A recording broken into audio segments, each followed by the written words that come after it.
Hey guys, welcome back to another video. I know it's been a while and I will get into that towards the end of the video, but in today's video I will be mainly going over Eurail and how to use it and how it works, and I'll also be giving my recommendations towards the end of the video based off of my personal experiences traveling around Europe, and then also any advice and input I can throughout the video. With that being said, let's just get started. For some of you who have never heard of Eurail, you may be wondering, what is Eurail? So let's just get a quick definition. Eurail is a rail pass that allows travelers to explore multiple countries in Europe by train. It's designed for non-Europe residents and provides a convenient and cost-effective way to travel between different European destinations. In essence, Eurail makes it easy for travelers to hop between countries in Europe with a single pass without the hassle of buying individual tickets for each journey. So there's a quick definition from ChatGPT and what I use to travel around Europe. Please keep in mind that this video is based on my experience, so I may not have covered everything, but I did try to go over it all. And if you have any questions after the video, please feel free to drop them in the comment section and I will do my best in answering them. That's all, and let's get on with the video.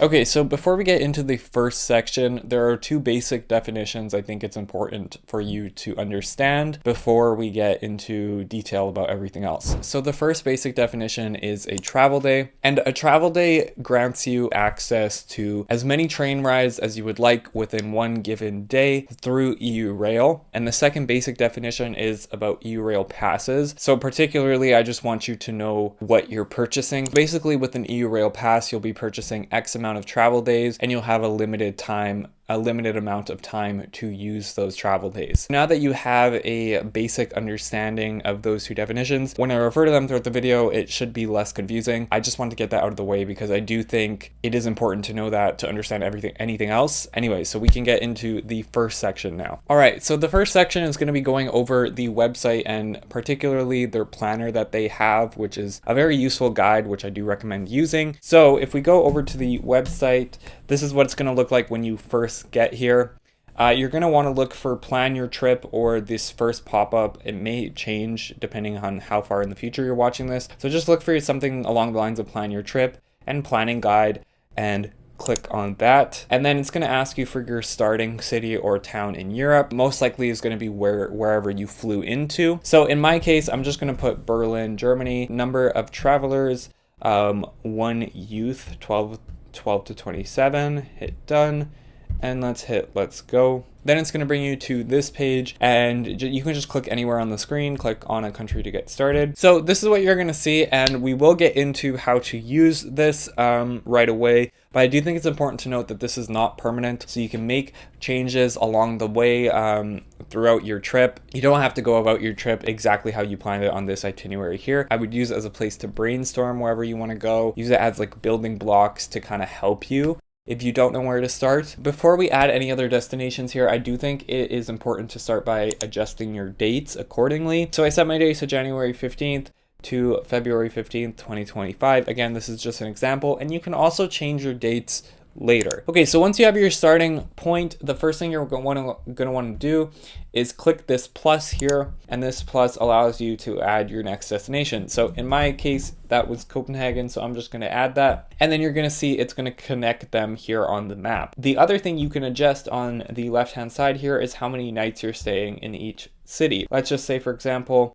I'm staying 3 nights in Berlin, and then let's say 4 nights in Copenhagen. So you're able to adjust your nights, which is really helpful because it changes the dates accordingly, does all the math for you. And then from there, you can just continue adding all your destinations, which is what I'm going to do right now. So I'll be right back. I'm just going to make this up as I go.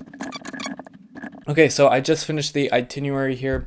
You can see all the destinations I've added, and I've made it so that I start in Berlin and then I'm also finishing back in Berlin. And it's pretty neat. You can see that it connected all the destinations here. Another cool thing is that you can kind of drag this around, but I'm going to keep it how I had it there. So you'll also see when you're finished, it's going to show you on the left-hand side at the top, it's going to show you how many travel days that this requires. So this, in my case, this says I need 10 travel days if I'm going to complete this to its entirety. So based off of the amount of travel days that you are going to need in order to complete your itinerary, it's going to show you at the bottom right, a recommended pass to buy. So right now there seems to be a sale going on. This may not be the case at the time that you're watching this video, but either way, it's going to show you a price here at the bottom, and that's going to be referring which pass you should buy based off of your itinerary. So if you click show my results, it's going to show here that it's recommended me the global pass with 10 travel days within 2 months, meaning I'll have 2 months to use it once I activate it. And that would cost me normal price $355 US. Now this might change. When I originally bought my pass, it was cheaper, so it did end up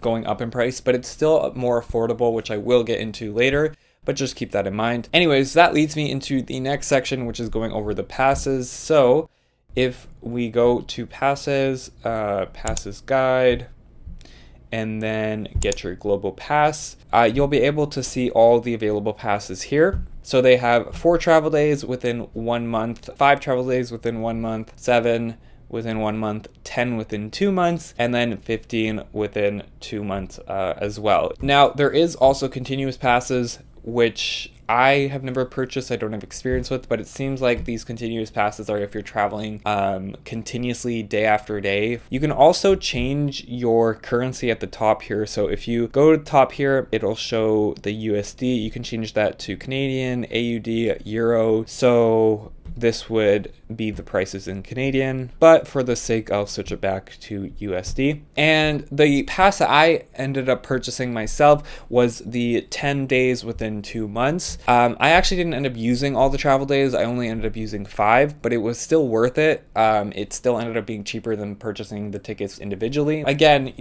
finishing your itinerary will recommend you a pass, which I do recommend making your itinerary to see that. So these are all the global passes. You can check them out in detail here for yourself. Another thing you should note is that you can see here it says buy now, travel up to 11 months later, meaning that if you do have some sort of promotion or some sort of sale that they do have going on right now, and you know you're going to be traveling within the next year, maybe it's worth purchasing it now. The 2 months don't start, or the 1 month, whatever pass you're purchasing, that doesn't start the day that you purchase the pass. It starts when you activate it. So you go into the app and you set a date for your pass when it's going to start. And then once that start date hits, you have a month or 2 months, depending on the pass you have, to use however many travel days you purchased. Okay, the last thing about passes I do want to note is that there are 2 different types of passes. Right now I'm going over the Eurail global passes, but there's also the Interrail passes. So an Interrail pass is used for people who live in EU countries. So I'm assuming if you're watching this video, you're probably living outside of the EU, just like me, so you would be purchasing, in this case, the Eurail Pass like I did, the ones we're looking at right here. But if you do live in the EU, that's the pass you would be buying, the Interrail one. So the next section is going to be a comparison between buying tickets individually and buying the Eurail Pass. I think that you should research this yourself too and see if it's worth it for your trip. If you plan on traveling all around Europe, this will most likely be worth it. But still, I would Google all of your train tickets that you plan on taking and see how much that's going to add up to versus the Eurail Pass. Okay, so just to give you an example, this is a Berlin to Copenhagen route, which is one of the routes that I actually took on my trip traveling around Europe. But if we were to purchase this for tomorrow, you can see our cheapest option is $93. So this is a youth ticket and it's showing 93 Canadian dollars. Let's change it to be accurate, right? So if we had on our itinerary, we were leaving Berlin to Copenhagen, I think on January 18th. So let's book that far in advance and let's hit search and let's see how much the ticket would be then. Okay, so for booking more than a month in advance, the ticket's going to be 78 Canadian dollars. The 10 travel days within 2 months is what I purchased, which we'll ignore the sale as of right now. So that's $500, $499 Canadian. And one ticket is $78. We're going to assume that we're going to be traveling to 10 different destinations, so that's 10 different train routes. So on average, let's say our train ticket, if we purchase them individually, is $78 or $80. So times that by 10, you're looking at just under $800 versus paying $500 for this pass. So you can see how quickly that would add up if you were to purchase them individually. Again, I do recommend doing your own research and seeing how much your train tickets individually would cost you. But Also keep in mind, this is booking more than a month in advance to get this price. So if you're not doing that, then the price will probably be more expensive, so the difference would be greater. I do think majority of the time the Eurail Pass is going to save you money and be more worth purchasing. In the next section, I just want to go over my itinerary quickly. I just want to show you what I actually planned versus what actually happened. If you watch my vlogs, I started in Berlin and then went to Copenhagen and then went to London, and then from London went to Amsterdam. So I actually ended up flying from Copenhagen to London, which is a reason why I didn't end up using all my travel days. But I originally planned on stopping in Hamburg before going to Amsterdam. And then after Amsterdam, I even planned on visiting more, but that also didn't end up happening because I was pretty burnt out by the end of the trip. I was in Krakow, Poland before I went to Berlin. I didn't vlog that because I was with family. The itinerary on the left side, it said all of this would be 9 travel days for me. So that's why it recommended the 10 travel days for $500. I do think it's kind of cool to look back on this and be like, okay, wow, like this is what I planned and this didn't really happen. Something completely different. I do think it's pretty awesome that you can change your route with the Eurail Pass on the go, and you don't have to go accordingly to your originally planned itinerary. Okay, for the next section, I'm going to be going into detail about travel days and everything you should know about them. So you do have the basic definition of a travel day, but there's a lot more to them that I do think is important to also know. So travel day is going to last 24 hours, and it goes from midnight to 11:59 p.m. that same calendar day. And the time zone they use for this is Central Eastern time zone. So if you're in a country in the EU that isn't in that time zone, make sure you do the conversion correctly and you know what the times are for you. Another thing that you should know is that in order to use the travel day, you do need to activate it. And then once you activate it, it's going to give you a QR code, which is going to be your ticket for that entire train route. If you are activating a travel day before the same calendar day that it becomes active on, you would have until 11:59 p.m. CET before the day it becomes active to cancel it. So to clarify that, if you, let's say today I activated a travel day for tomorrow. Now, when tomorrow comes, when midnight hits, if that travel day is still active, then it can no longer be deactivated, meaning I would have until 11:59 p.m. tonight to deactivate it. So you can just activate it the same day until you're absolutely certain that you're going to be using that train. But the same thing would apply if you were to activate a travel day the same day that you're planning on using it, you can no longer deactivate it. So another thing you should know about travel days is that if you have a train route that bleeds into the next day, so let's say one of your final trains to get to your destination starts at 11 p.m. today, and it's going to bleed into tomorrow, and you're going to arrive at your destination at like 1 a.m. or 2 a.m. the next day. So because you got onto that train before midnight, it won't use another travel day. But if you were to arrive at your destination and then have to take another train, let's say at 1 a.m. or 2 a.m., because at that point you're getting onto another train the next day, it would use another travel day. With all this being said, you do still have a lot of flexibility with travel days. Even if you have a travel day activated for that calendar day and you can no longer deactivate it, like if it was active today and I can't deactivate it, I can still change my route and I can go somewhere completely different. So pretty much just to sum it all up, once you have a travel day activated for a specific day and it hits midnight of that specific day, then that's when you can no longer deactivate it, but then you would still have the ability to change up your route if you needed to or wanted to. And my final recommendation for travel days would be to only activate a travel day once you're 100% sure that you're going to be going on that train or you're going to be taking that specific train route. And if you're not 100% sure until the same day, that's okay. You have that option, so use it to your advantage. All right, so the next section of this video is going to be all about seat reservations and everything you need to know about them.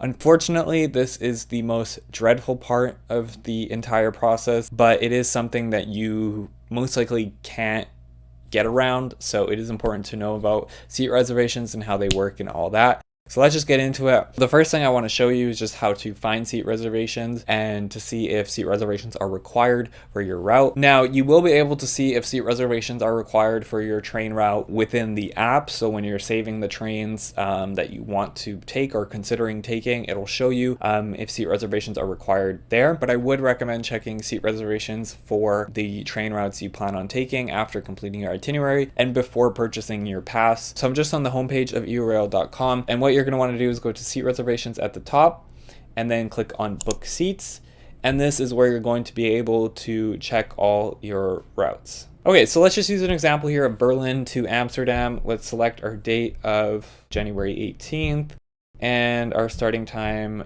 It doesn't really matter. Let's say, I don't know, 8 a.m.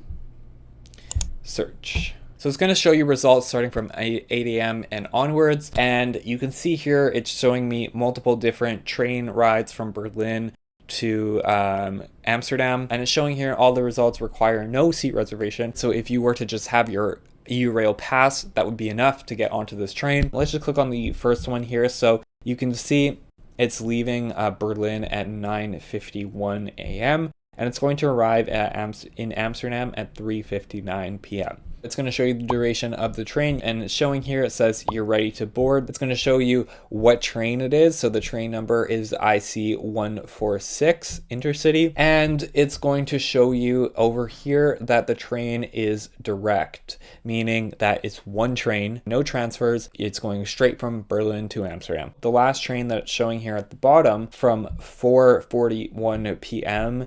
to the next day, 1 a.m., would require 2 transfers. So you'd be taking a total of 3 trains. And it's going to show you here, it's going to show you the details of where it's going to be stopping, how long your wait is, your transfer time is. In this place, I'm not even going to try to pronounce it. In Germany, we'd be waiting for 56 minutes before our next train is leaving. And then in this place in Netherlands, you would be waiting for 48 minutes before your next train. This is also a really good example from what I was saying earlier. I want you to note that this would take us into the next day. We would arrive at our final destination at 1:07 a.m. But because we are getting on the last train 1 minute after midnight, this route would actually require 2 travel days. So this is a good thing to look out for when you're planning your route. I just wanted to reference that from earlier. I would recommend checking for each train that you plan on taking from your itinerary once you've completed that to see what is realistic and what time you can be taking the trains and how early you'd have to wake up and how long it's going to take you and all that, so that you can plan it out and it can be as accurate as possible. Another thing I'd plan for is try to make sure that there's at least a backup option that you can take to get you to your destination that same day. Things do happen where it doesn't go as planned, or I don't know, a train shuts down or something, right? Like you never know. Another thing I want to know about these searches is that you can use filters to help you out here. So for example, I think the most important one to filter for is transfer time. I would only choose between 20 minutes and 1 hour. For example, the Berlin main train station is about 4 levels. So if you're, only have like 10 minutes to get to your next train and it's on the other side of the train station on a different floor, then it's going to take you time. It's a crowded place. There's lots of people. And if everything around you is also in a language that you don't speak, it's going to be more overstimulating. So my recommendation would be to give yourself time to get around each train station, because you never know. It could take you longer than you expected. Another one that is available here is no reservation needed. The reason I wouldn't recommend selecting that at first is just because it may recommend very inconvenient train routes. So originally when you're doing your first search, I would recommend leaving that off, because then it will show you the best available train routes. And even if that does require a seat reservation, it will probably be worth it. The other things you can filter on here are the changes or the transfers. You can filter it so that it only shows you direct changes or 1 change max or 2 change max, or you can just check all 3, which honestly is not a bad idea. Anything more than like 3 train transfers is a lot, and it can become a bit much. For my train route from Berlin to Copenhagen, I selected the least amount of transfers possible, which was still, I believe, 3 transfers, so 4 trains total, which is still a lot. That was the least amount available because it was such a long route. It was like a 12-hour travel day, but it was still a little bit of a headache to deal with that many transfers. It would have just been nice to have a direct train or one transfer or two transfers max. Less transfers is going to be better. Okay, so here's an example of a route from Amsterdam to London that does require a seat reservation. It's not showing me any direct trains, unfortunately, but it is showing me trains with one transfer, and the second train is the one that requires a seat reservation. I wouldn't recommend not getting a seat reservation if it does say seat reservation is required. I did have a situation where on my route to Copenhagen from Berlin, I think it was like my last train, it said that a seat reservation was required, which I did end up purchasing, and then they didn't end up checking for it. I think it's dependent on the country you're traveling within. So I know, for example, like United Kingdom, they're pretty strict. I was told by one of the ladies working at the train station in London that if you didn't purchase a seat reservation, you could get fined or you can get kicked off at the next stop, or even both. So it is something I don't recommend messing around with. If it says a seat reservation is required, just get a seat reservation. Unfortunately though, I do think that the seat reservations that are more expensive are the ones that are the countries that typically care and more about seat reservations and have policies on them. Like for example, this one here, $33 US, which is pretty pricey. So this one here is from $59 US. I'm also not too familiar with different countries' policies on seat reservations. So if you are curious on that, I would just Google it at the time that you're watching this video or the time that you're going to be traveling to see that country's specific policies. Regardless though, I wouldn't recommend not getting a seat reservation if one is required, cheap or not, just get one. Another neat thing is that Eurail offers the ability to just purchase the seat reservations directly from Eurail. So looking at this route, it'll show you the prices here. I have the ability to log in and book here, and then I can purchase it from there. When I was traveling, I tried booking a seat reservation or two through Eurail and it just didn't work for me, unfortunately. I honestly don't really know what happened there. I think it was just a bug, or maybe the server was down at the time, or whatever the reason may be. I'm sure that it probably works just fine now, but from my experience, I could not purchase it through Eurail. If you are purchasing through Eurail, from my observation is that they seem to upcharge the seat reservations a little bit more because of the convenience of purchasing it from Eurail would be my guess. But that leads me into how I purchased my seat reservations, which was in person at a ticket booth. If you are purchasing a seat reservation in person, once you pay for it, they'll give you a piece of paper which has all the information on it and then a QR code, and that QR code will act as your seat reservation. So when they're coming by and scanning your ticket on the train, you will show them your QR code on the Eurail app, and that's your train ticket. And then you're also going to show your seat reservation, the piece of paper that you got, and they're going to scan that QR code separately. So I did purchase all of my seat reservations in person. I had to get one seat reservations for one of the trains from Berlin to Copenhagen, and what ended up actually happening is I purchased it the same day that I was leaving, which was my first mistake, especially if you're traveling in the summer and peak travel time like I was. But anyways, so what ended up happening is I went to the Berlin main train station a couple hours before, and I went to the ticket booth and I asked the lady, hey, I would like to purchase a seat reservation for this train. And you can just show them the train that you're wanting to take from the Eurail app. So she looked it up and she was like, sorry, there's no seat reservations available. So then I was like, okay, like, what do I do if I can't get a seat reservation for a train that requires a seat reservation? So she ended up looking at the next train, the next available train, and she said, sorry, that train also has no seat reservations. So then she ended up looking at the third available train and she's like, okay, there is a seat reservation available on that one. But if you were to take that one, you would arrive in Copenhagen at like 1 a.m. And I was like, okay, well, I don't really want to arrive in Copenhagen at 1 a.m. So I didn't really have any other options. So I ended up purchasing that seat reservation because I needed to get to Copenhagen. The lady at the ticket booth told me to try to take the original planned train. Just explain to the people there at the train station that you purchase a seat reservation for a later booked train, but you're trying to get onto this train. Is that okay? And everything should be fine. And that's exactly what I ended up doing once I got to that train station. I told them I have a seat reservation for a later booked train, but the same train. Is that okay if I get onto this one? And they were like, yeah, they honestly didn't really care. They were okay with it. And then I think that ended up being the train that said I required a seat reservation but didn't end up checking for one. So after that happened, I was like, okay, whenever I get to my next destination, the first thing I'm going to do is go to the train station and purchase a seat reservation for my next train in a couple days, because if I'm doing it the same day, it's a very high chance that the seat reservations will be sold out. So yeah, that's my experience going from Berlin to Copenhagen, and thankfully it did work out. If you do want more detail on that or want to see my perspective from that, you go check out my vlog and all my vlogs from all my destinations if you're interested. But if you don't want to deal with any of that hassle, you again have the ability to purchase it through Eurail, but I do recommend at least purchasing your seat reservation if you can a couple days in advance, so you don't have to worry about having all of them sold out. That's why I do recommend saving multiple train routes that you can take in case something like this were to happen. When you're purchasing a seat reservation with the Eurail Pass, that is something completely different from purchasing a train ticket individually. It's a different type of system. I don't really know all the details about this,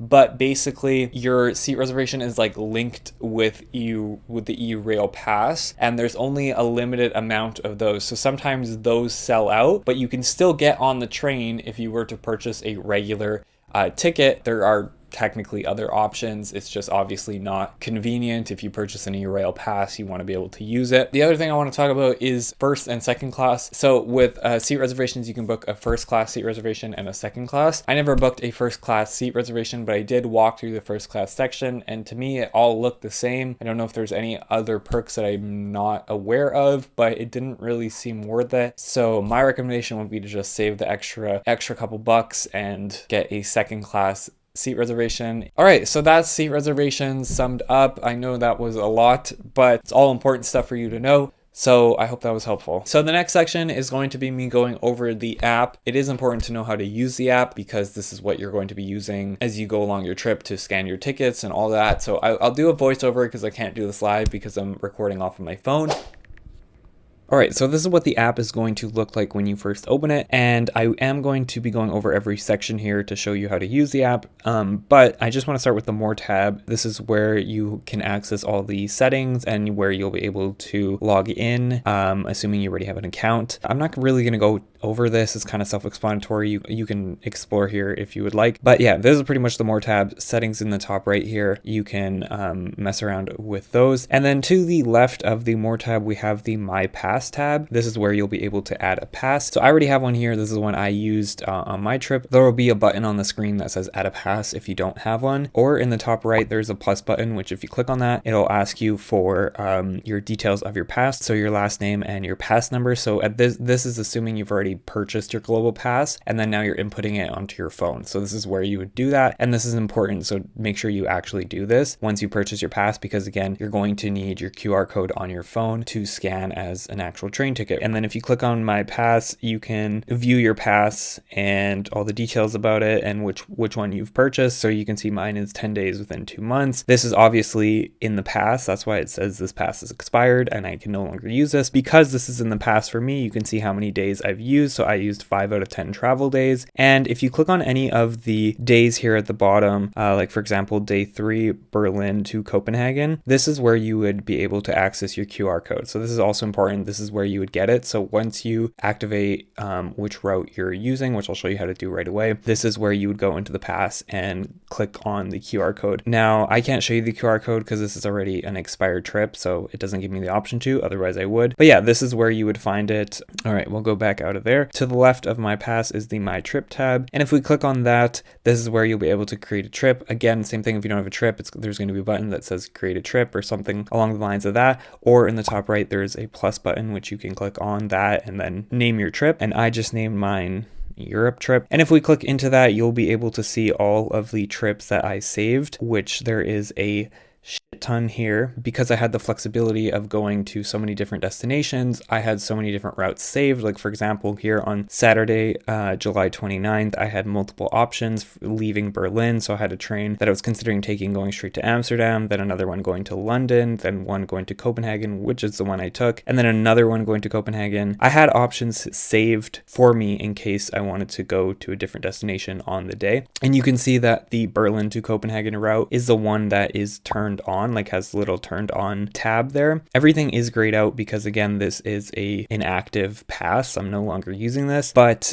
you can see the ones that are turned off are the ones that I didn't actually take. Those are the ones I was just considering. The tab turned on there is the one that I ended up using and actually taking. And then as same thing here, you can see from London to Amsterdam, I had another train just in case I didn't make the 8:16 one, but I ended up taking the earlier one. This is where you would turn on the travel days. So you would save your trips and then they would pop up here, and then whichever one you would take, you would turn on the switch here, and then that would mean that that's active. Then you would go into your pass, and that's where you'll be able to get the QR code from. If we click on one of them, like Berlin to Copenhagen, the one that I actually did take, you can see that it flicks on all the switches for each of these trains that I ended up taking. That's what I meant earlier when you have one QR code for all these routes. So if every one of these trains were to check my QR code, it would be the same QR code for all of them because I turned it on from this page. So technically you can go into here and like flick some of these off, but obviously there's no point in doing that. As long as you're flicking on the travel day from this page, it'll turn on all the routes that you need to take. So then you're going to be presenting that one QR code on every single train ride. So just to clarify, turning on a switch will activate a travel day. Also, I'm not too sure if this has changed since I traveled, but I think it's worth mentioning that in order to access my QR code, I needed an internet connection. I know that some trains do have Wi-Fi on board, but I'm not sure if all of them do, and it may not be free, so I wouldn't recommend relying on that. That being said though, if you're not going to have access to data in the country you'll be traveling within, I'd recommend screenshotting your QR code before getting on board the train. And honestly, even if you will have access to data, I'd still recommend doing the same just in case, because I did have data on my trip, but sometimes the connection wasn't the greatest on board, so it took a while to load the QR code. So just as a precaution, I'd still recommend screenshotting your QR code before getting on board,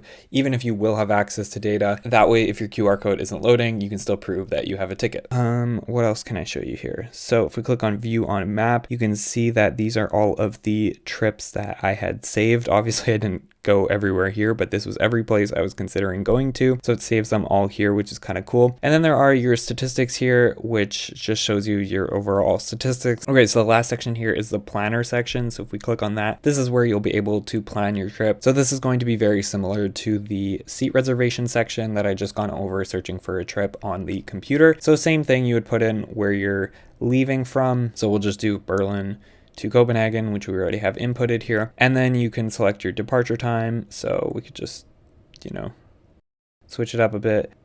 And then you also have filters here that you can play around with, and then you can hit plan my journey, and then it's going to search for trains according to your date and time. And yeah, you can see that we have multiple options here. So this is where you'll be able to go in and save the journey. So let's say I like this journey, it's leaving at 8:36 in the morning. You can click on save journey, and then you can click on your trip that you've created, and then you can save it in the top right there. So that's basically how that works. You can also view it on the map and see exactly where you're going to be going. And then this is where you can play around and save as many journeys as you would like. So let's say, for example, the 8:36 one is good, but I'm not too sure if I'm going to wake up on time for that. I can also go to the 10:36 one. It's very similar, and I can save this into my trip as well. So again, this is very similar to the seat reservation section, but at this point, I'm going to assume that you've already purchased your pass, you've input it, and then maybe you also don't have access to a computer, so you're using your phone, planning stuff on the go. This is how you would do that. And yeah, so that's the planner section here. That's how you would search for your trips. There's also the departures, which I never really played around with. I'm assuming this is where if you don't have a destination in mind, you can see all the trains leaving Berlin on a certain day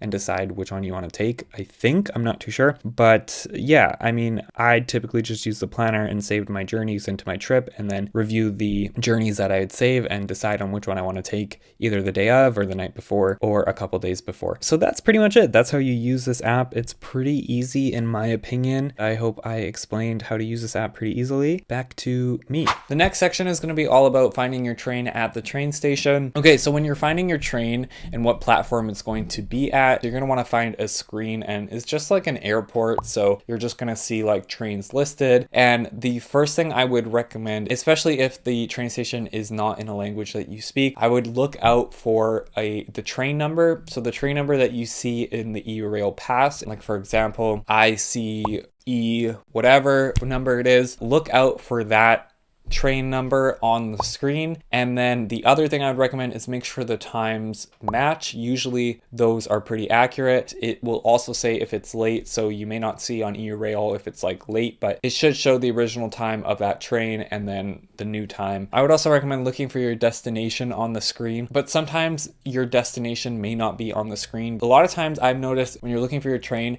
it'll show the final destination of that train, but your stop may be a stop along the way, so you're not going to see that on the screen. So what I would do in that case, and this is of course if you still can't find it, I'd Google your train number that you're seeing in Eurail. If you do this the same day or the day before, it should show you that the train you're looking for, and then you should be able to see the final destination of that train, and then whatever that says, that should match what you're seeing on the screen. Because I did have scenarios where I would find my train number and I would see the time and it all matched, but the destination didn't match, and then that confused me, and I was like, okay, well, that's not where I'm going. Why does it say that destination? It's because that's the final destination of the train. So if you Google it and you match it up, then you're all good to go. And then the last thing is if you still can't find your train, I would recommend asking a worker. I'm sure if you are visiting the bigger cities, you'll be able to find someone who does speak English. Anyway, so that pretty much sums up the Eurail portion and everything I have to say about traveling around Europe. I do think it's a super cool experience and I am super grateful I got to experience it, and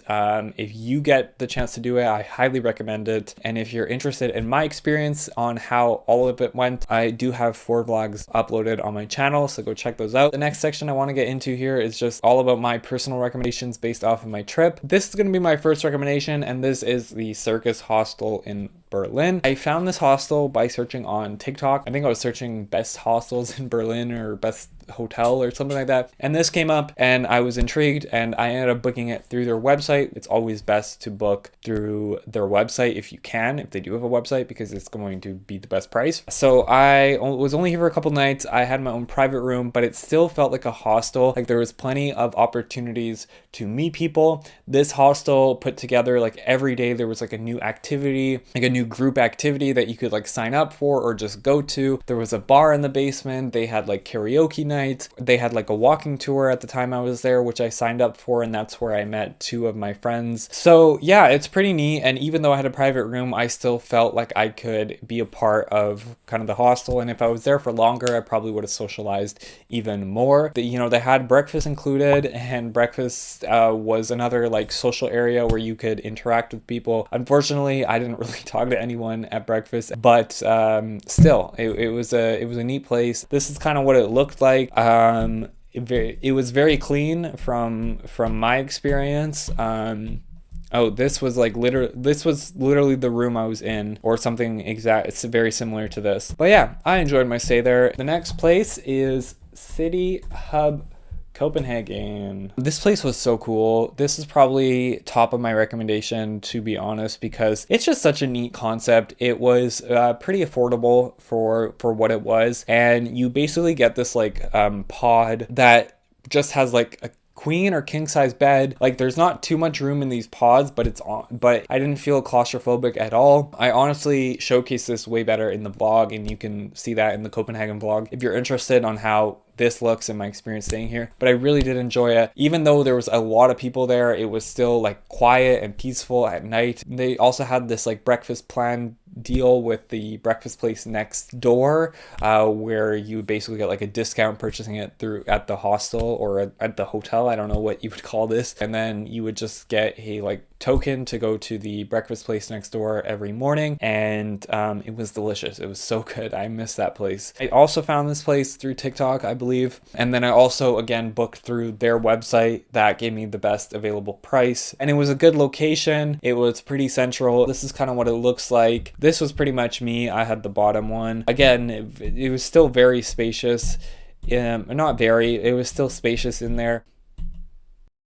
Yeah, very neat. I do recommend this. City Hub is also available in different cities, so if you are interested in staying in a pod like this, they do have other cities, and one of them is Amsterdam. And I actually found out about this late into my trip, so I think the night before that I was arriving in Amsterdam, I was searching for accommodation because I was really going with the flow on this trip. I then found like City Hub Amsterdam. Unfortunately, they didn't have availability for all of the dates that I was staying in Amsterdam, so I didn't end up booking in City Hub Amsterdam, but I did want to because I had such a great experience in City Hub Copenhagen. They're not just in Copenhagen, they do have other cities, and I'm sure in the future they're probably planning on expanding. Yeah, good place overall. I definitely would recommend staying here. But that leads me into my next recommendation, which is where I did end up staying in Amsterdam, which was the Social Hub Amsterdam City. And this was a hotel. I did find that it was more affordable than other hotels, especially 4-star hotels. If you saw in the vlogs, I didn't have the best view, but it was a spacious room. It was clean. It did sort of feel like a hostel. Like they did have social areas. They had like ping pong tables. They had like a bar attached to it, which again, I didn't really